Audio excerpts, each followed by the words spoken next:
এরকম উত্তর ভারতে গিয়ে দেখবেন রাজকীয় বিদ্যালয় আছে, ছোটো ছোটো যেখানে রাজা নেটিভ রাজা ছিলেন তারা বিদ্যালয় তৈরি করেছিলেন। আমাদের যেমন বর্ধমান রাজ কলেজ আছে, যেমন কৃষ্ণনগর আমাদের রাজ কলেজ ছিল, যেমন এখন গভর্নমেন্ট কলেজে গেছে, কুচবিহারে যেমন ছিল। তাহলে রাজা করেছে বলে ওটা রাজকীয়। তার আগে বাঙালি যখন বেড়াতে যেত, বেরিয়ে যখন আসতো কেদারনাথ বদ্রীনাথ, তখন সব কিছু বলতো আর সবাই শুনতো, আত্মীয় স্বজন কয়েক মাস ধরে চলতো এর বাড়ি ওর বাড়ি, নানা রকমের গল্প। এখন তো সব তো জানে কেদারনাথে কী হচ্ছে, সকালে কী হয়েছে।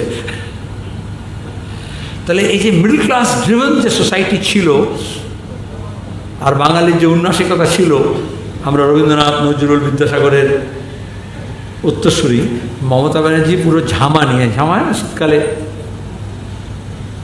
ড্রাই সেলসগুলোকে যেরকম করে রগড়ে দেয়, ওরকম বাঙালির উন্নাসিকতার নাককে মমতা ব্যানার্জি ঘষে দিয়ে 14 বছরে পুরো সমান করে দিয়েছেন। সুতরাং ওই উড়িষ্যা এরকম হোক এটা বলা যাবে না। এখন নতুন করে আবার বাঙালি আনা, বাংলার গর্ব, বেঙ্গলি অস্মিতা, যেহেতু রিজিনাল পার্টি ওটাই করার চেষ্টা করছেন। কারণ ধর্মটার কাজ করবে না, 4টে ধর্ম একসঙ্গে করলেও কাজ করবে না। অযোধ্যা তার প্রমাণ। এখানে যারা বিজেপির এত সব বারবারন্ত আর এসে বারবারন্ত থেকে বলছেন, তাহলে কি হলো? সব চলে গেল, সব শেষ হয় না কখনো।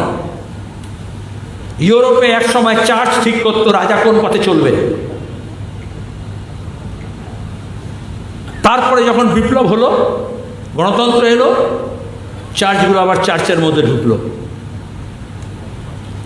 ইতিহাসের চাকা কখনো পেছনে ঘোরানো যায় না।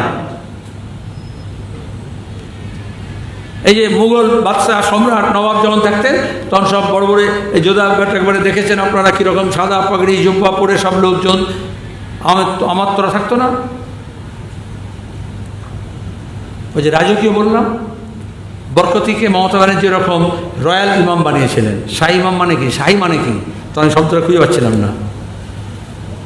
শাহ, অমিত শাহ না, বাদশাহ। তাহলে যদি বাদশাহ যদি ফরমান দিয়ে কাউকে কিছু করেন, তাহলে সেটা হবে বাদশাহী। আমাদের যেমন বাদশাহী রোড আছে, বর্ধমান থেকে মুর্শিদাবাদ যায়। এরকম উত্তর ভারতে গিয়ে দেখবেন রাজকীয় বিদ্যালয় আছে, ছোটো ছোটো যেখানে রাজা নেটিভ রাজা ছিলেন তারা বিদ্যালয় তৈরি করেছিলেন। আমাদের যেমন বর্ধমান রাজ কলেজ আছে, যেমন কৃষ্ণনগর আমাদের রাজ কলেজ ছিল, যেমন এখন গভর্নমেন্ট কলেজে গেছে, কুচবিহারে যেমন ছিল।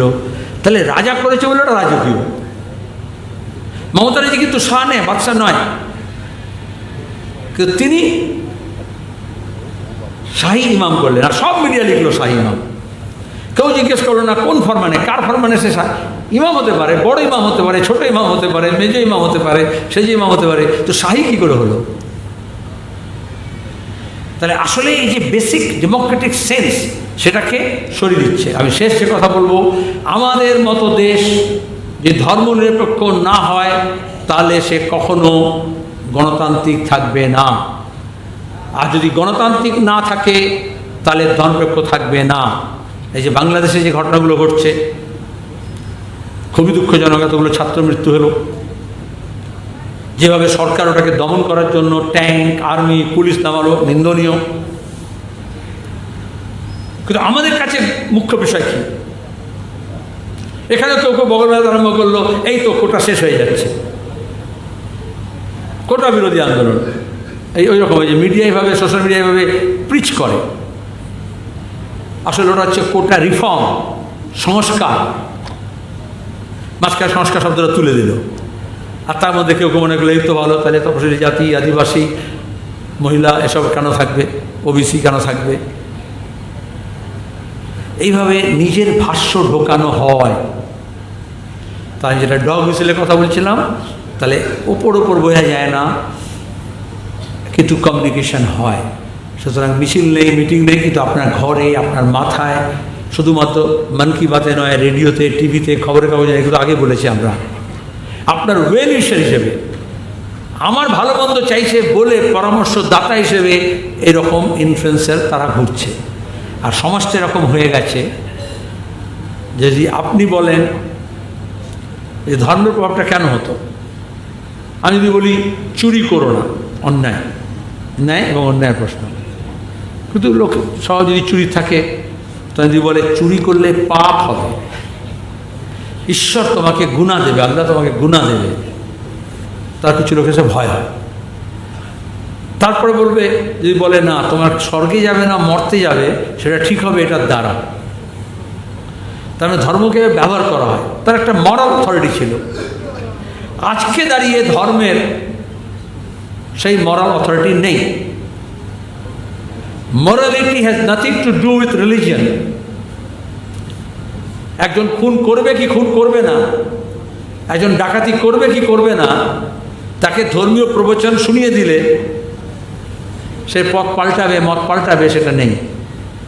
আগে ছিল, সেটা প্রভাব ছিল। এই যে আমরা আরিয়াদা হয়ে এখন সব হলো না, জিতেন সিং নাকি আপনাদের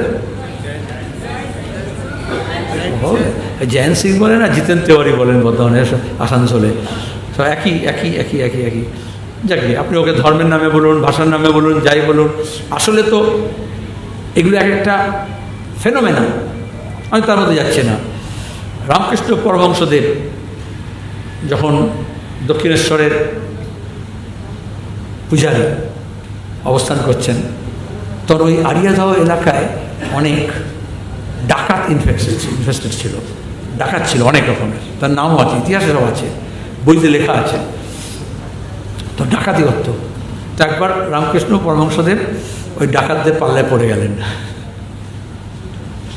তো ওরা তো কিছু নেবে, উনি বলেন বাবা বিশ্বাস করো, কোনো ধর্ম কথা বললেন না, প্রথমে বলতে নেই, তাদের লাভ হতো না। যে ধর্মের দোহাই দিয়ে চোরানা শুনে ধর্মের কাহিনী আছে না, কথা কথামৃতে সব আছে। তখন তিনি বললেন যে বাবা তুই বিশ্বাস করো, আমাদের কাছে কোনো পয়সা নেই। আরও কয়েকজন ছিলেন, দুজন যিনি বইতে লিখেছেন তার মধ্যে একজন ছিলেন। তো আমি তো তোমাকে কিছু দিতে পারবো না, কিন্তু তোমরা এত কষ্ট করে করছো, এটাই চাইছো, তো তুমি একদিন এসো আমার ওখানে দক্ষিণেশ্বরে, তাহলে আমি তোমাকে তোমাদের যা চাই সোনা দানা রূপো টাকা আমরা দিয়ে দেবো, এখন প্রাণে মেরো না। ওরা বিশ্বাস করবে কেন? বিশ্বাস করলো না, চালাই করছে। অন্যরা আগে তো ভয় পেয়ে গেছে। যাই হোক, রামকৃষ্ণ পরমহংসদেব এরা বকধার্মিকা তো ছিলেন না, তাকে বিশ্বাস করলো। দেখা যাক। কিন্তু ডাকাতদের সন্দেহ হলো এবারটা আমাকে বলছে আমাদেরকে, কিন্তু পরে যখন যাব তখন পুলিশকে ডেকে সেবাইকে ডেকে আমাকে ধরিয়ে দেবে। অবিশ্বাস। আমি যে আমি গল্পের মধ্যে চলে গেলাম, হঠাৎ মনে পড়লো বলে এই জেলায় আসলে আছে। তো যাকে ওটা তো তখন উনি ওরকম আছেন। বেশ কয়েকদিন পরে ওরকম ডাকাত এসছে, কিন্তু উনি বললেন, উনি বুঝেছেন তো উনি বললেন তুমি ডাকাত হিসেবে আসবে না, তুমি বেশ বদল করে আসবে। যেমন ওনার ভাষায়, যেমন এই যে সং সাজে এতে ওই যে চৈত্রের শেষে কী বলে ওটাকে বহুরূপী সাজে আসে না, হ্যাঁ ওরকম তোমরা একটা অন্য পোশাক পরে আসবে, অন্য চেহারা নিয়ে আসবে, আমি ঠিক চিনে নেব। তো ওরা ওরকম এরকম এসছে ওইভাবে সেজে। অন্য কেউ চিনতে পারেনি, কিন্তু উনি ঠিক চিনেছেন। সবার সঙ্গে কথা দেওয়ার পরে ওকে আমি বেশি গল্প করে দিচ্ছি, আবার ডেকে নিয়ে গেছেন। নিয়ে গিয়ে তার ঘরে বসে একটু ফল খাও, প্রসাদ খাও বলছে, না না আগে মানে মাল খসাও আর কি। তা আবার অন্যদের ভয় হচ্ছে যে ওদিকে কিছু বলে দেবে, হয়তো পুলিশকে ডেকে নেবে যে এঙ্গেজ করছে, তো চলে গেছে। ভয় পেয়ে যে হয়তো আমাকে এঙ্গেজ করছে কেন। তারপর গিয়ে বলেছে, পরে পরে আবার সর্দার এসছে আরেকজনকে নিয়ে, ওইরকম সেজে এসছে, উনি দেখেছেন, তারপরে ডেকেছেন। তাই ওরা একটু ভেবেছে প্রসাদ খেয়েছে, আর ভক্ত হলে বলবে প্রসাদটা খেয়েই হলো, কিন্তু আসলে তার ব্যবহার মিষ্টত্ব আলোচনা দেখে মনে হলো ঠিক আছে। ওর টাকা পয়সার কথা কিছু বললো না, প্রসাদ খেয়ে বললো, চলে গেল। কিছুদিন পরে আবার এলো। এবার কয়েকবার আসার পরে তারপর ওখানে গল্প হলো।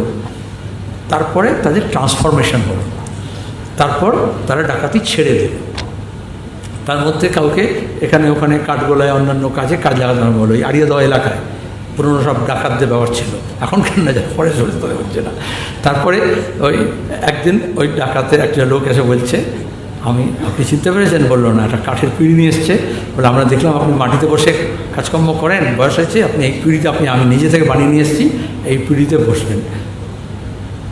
আমি কেন বললাম গল্পটা? ধর্মটা আবরণ, কিন্তু আসলে যদি ডাকাত হয় তাহলে এই যে সেকশন আছে, ডাকাত বলছিলাম আমি, তার সঙ্গে আপনি কিভাবে মিশছেন